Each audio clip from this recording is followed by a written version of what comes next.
Welcome back to the deep dive.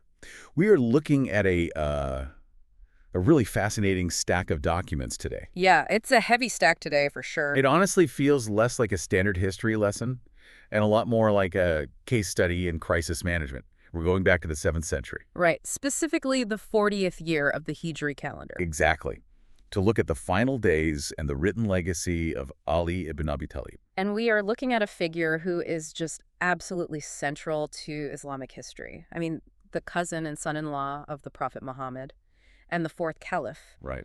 But the reason we are doing a deep dive on this isn't just the straight biography, it's the specific worldview that emerges from these sources. Yeah, and to set the stage for you, we have two very different types of sources here. One is a collection of historical accounts detailing a political assassination. Literally a play-by-play of a murder plot. Exactly. And the other is a letter, a deeply philosophical letter written by a father to his son. And usually historians kind of keep those two things separate.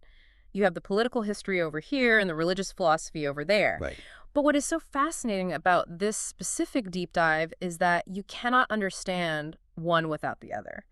The letter actually explains the behavior of the man during the assassination. So our mission here is to connect those dots.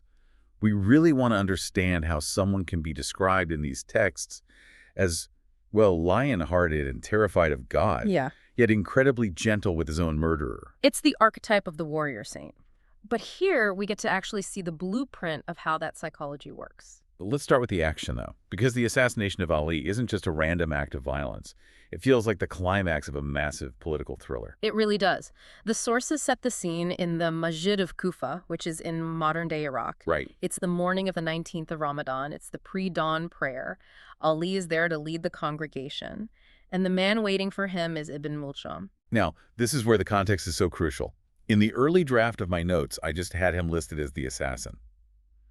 But looking at the source material, this guy wasn't a stranger, was he? No, and that is what makes this a tragedy rather than just a simple crime. Ibn Muljam wasn't some foreign agent. He was a former supporter. Oh, wow. Yeah, he belonged to a group called the Kharijites. These were people who had originally fought for Ali, but then turned against him because they felt he was too pragmatic. Too willing to negotiate during the civil wars, right? Exactly. So this is a purely ideological killing. They viewed Ali's political compromises as a literal sin. Wow. So when Ibn Muljam strikes, he truly thinks he's doing God's work. But here's the twist that the sources highlight. Ali knew him. Right. And I don't mean he just recognized his face in a crowd. There is an account where Ali had previously sent Ibn Muljam to Yemen to be a teacher and a leader. That's just wild. There's even that moment in the text. It feels like something out of a Greek tragedy or a sci-fi movie, honestly, where Ali seems to know what's coming. Yeah, it's that prophetic insight mentioned in the histories. Ibn Muljam visits Ali sometime before the attack, and Ali asks him repeatedly, "Are you the son of Muljam?" Right. When the man says yes, Ali essentially identifies him as his future murderer. And the reaction from Ibn Muljam is bizarre. He doesn't deny it. He essentially says, well, then kill me now. He says, "If you know I'm going to do it, execute me. Save yourself." He offers his own life to prevent the crime. But Ali refuses. Yeah. And this is the first major pillar of that worldview we're exploring today. Why didn't he just stop him? Because of the law. Ali's companion, Maysum, is there in the source text. He grabs a sword and says, "Let me finish him." But Ali stops him. Right. He lays down this fundamental legal principle. He says you cannot punish him before he commits the crime. That is just a staggering standard of justice. It's the exact opposite of a preemptive strike. He values the due process of the law more than his own survival. It effectively ties his own hands. He knows the potential for violence is right there. But until the act actually happens, the man is innocent. So Ibn Muljam walks free. And this is where the plot thickens, literally. We have to talk about the conspiracy in Kufa. The sources introduce a woman named Qutum. Yeah, and this is often framed as a femme fatale story, but we really need to look at her motivation. Qutum wasn't just a seductress. Right. She was a grieving woman from the opposing side. Her father and brother had been killed by Ali's army at the Battle of Narwan. Which was the battle against those same Kharijite extremists. Exactly. So she wants revenge just as much as Ibn Muljam does, perhaps even more. Right. When Ibn Muljam proposes marriage to her in Kufa, she sets a condition. Her hakmar, or dowry, isn't gold or camels. She demands the head of Ali ibn Abi Talib. A dowry of blood. And Ibn Muljam agrees. But the detail that really struck me in the source is how she facilitates the murder. She sets up a tent right outside the mosque. The text says she was pretending to be an itikaf. Right. Yes, itikaf. It's a spiritual retreat where you isolate yourself in or near the mosque for worship. Right. Usually the last 10 days of Ramadan. Exactly. It's supposed to be a time of total detachment from the world. She used that religious cover to act as a lookout for an assassination. It's a deeply sacrilegious deception. So the trap is set. Ibn al-Jam strikes while Ali is in the middle of prayer. The sword is poisoned. Ali's wounded deep, and absolute chaos breaks out. You can just imagine the scene. The caliph has been stabbed in the mosque. The people catch Ibn Muljam. They are furious. They want to tear him apart on the spot. And this is the moment where the deathbed will comes into play. Yeah. Because most leaders, if they were assassinated, their final orders would be about securing the succession or destroying their enemies, like burn them all, right? Right. But Ali's reaction is focused entirely on restraining his own supporters. He gives explicit instructions regarding Ibn Muljam. Yeah. He says, if I die from this stroke, then kill him with one similar stroke. One stroke. It's a strict principle of qisas, or equal retaliation. But he goes even further. He strictly forbids mutilation. He quotes the Prophet Muhammad saying, mutilate not even a rabid dog. That comparison is really interesting to me. He calls the assassin a rabid dog, acknowledging the viciousness of the act, but he insists that even a rabid dog has rights regarding how it is treated physically. It's a total separation of emotion and law. He knows the anger his family feels. He warns the children of Abdul Muttalib, his clan, saying, do not shed blood, saying the Imam has been killed. Wow. He was terrified that his death would trigger a purge where anyone remotely connected to the Kharijites would be slaughtered. He wanted the justice to be surgical. One man, one crime, one punishment. It's amazing discipline for a man who is literally dying. But the sources show his mind wasn't just on the legal proceedings. He starts listing these broad social instructions. This is where we see the priority of the saint side of that archetype we talked about. He doesn't ask about the treasury or the borders. He talks about orphans. Right. He says, fear Allah concerning the orphans. He implies that if the society neglects them, the whole structure fails. They shouldn't go hungry. And neighbors, too. Yes, he reminds them that the Prophet emphasized the rights of neighbors so much that the early Muslims actually thought neighbors might become heirs in their wills. There's one quote here that I circled 3 times in my notes. He talks about conflict resolution. He says, reconciliation of your differences is more worthy than all prayers and all fasting. It's a clear hierarchy of values. He's saying that ritual worship, praying and fasting is good, but if your community is fractured, if you hate your brother, the rituals are empty. Yeah. Repairing relationships is the highest form of worship. So we have this incredible picture of a man facing death with total clarity. But the question I kept asking while reading this was, how? How do you get to that mental state? Right. And that's exactly where the second document comes in. The letter. This letter gives us the why. It was written earlier, after the Battle of Siffin, to his son. Historians debate whether it was Hassan or Muhammad al-Hanafiya, but the audience is really the entire next generation. Yeah. Ali was feeling his age. He says he saw the advance of old age and wanted to pass on his mental equipment. It's a legacy transfer, but not of money, of mindset. He calls it the experience shortcut. He tells his son, I have studied the history of fallen nations and ruins so deeply that I feel like I have lived from the beginning of time with them. Wow. He wants to give his son that thousands of years of experience so he doesn't have to learn the hard way. Let's unpack the toolkit he hands over here, because some of this advice is surprisingly modern. It really is. Take his concept of empathy.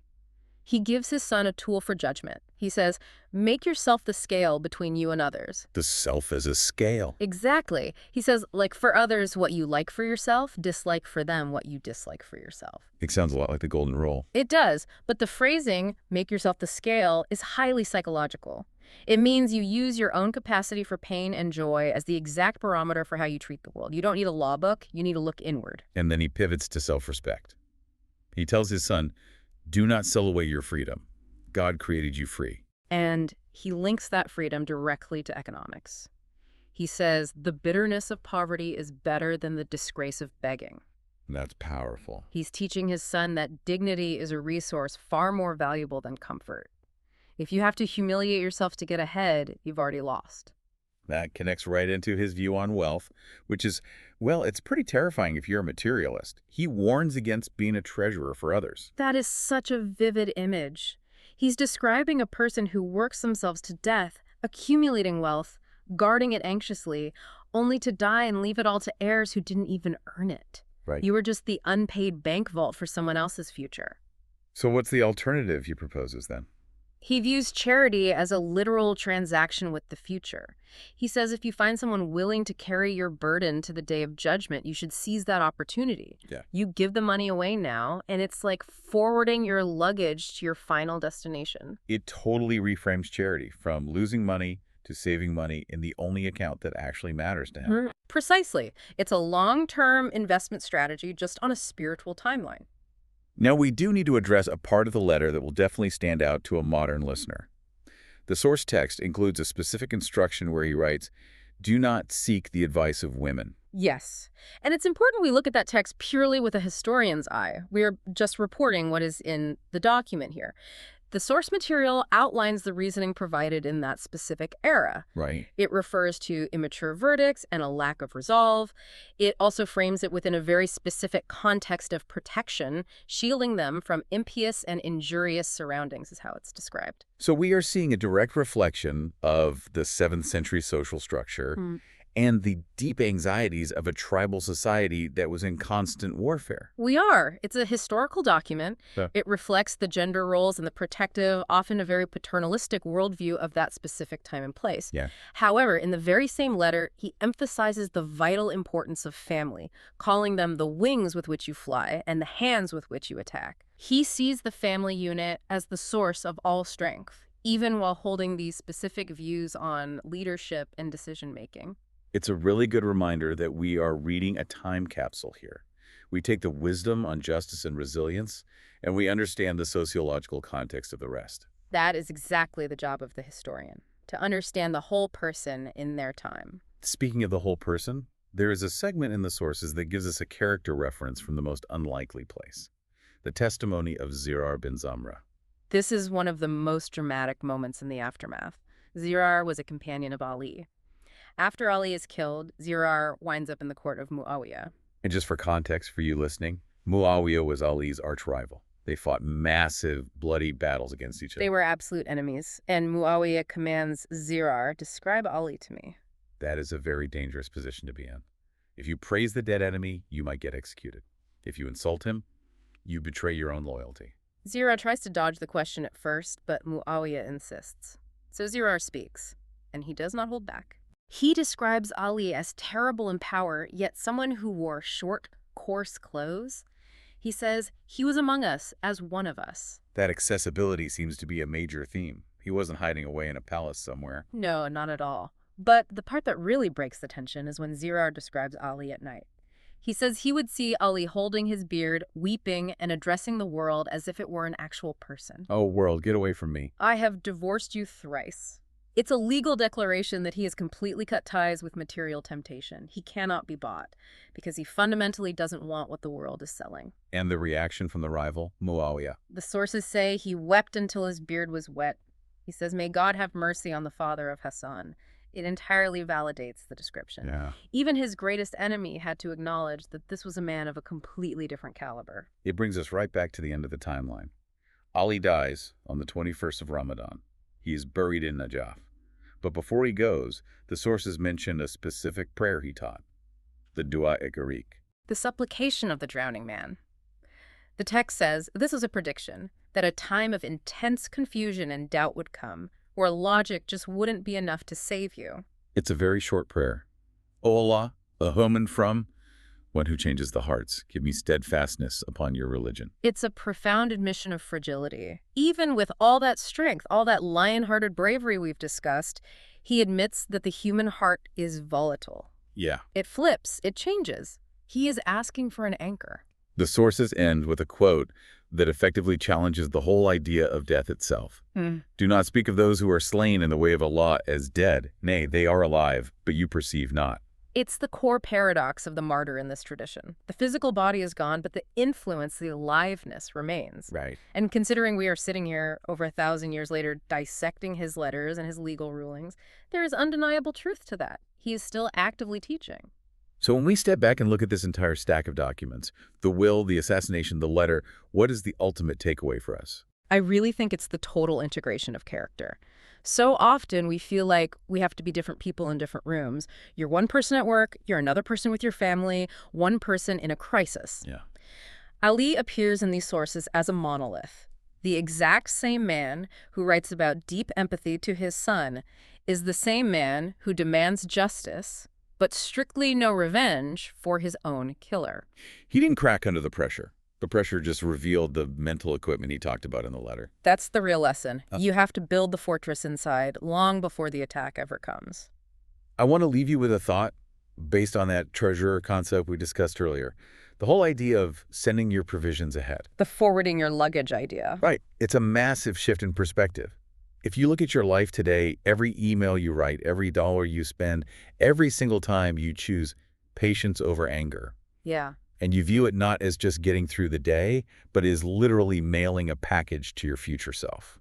How would that change what you put in the box? It makes every single action permanent, something to think about. That is it for this deep dive into the life and legacy of Ali ibn Abi Talib. Thanks for joining us. See you next time.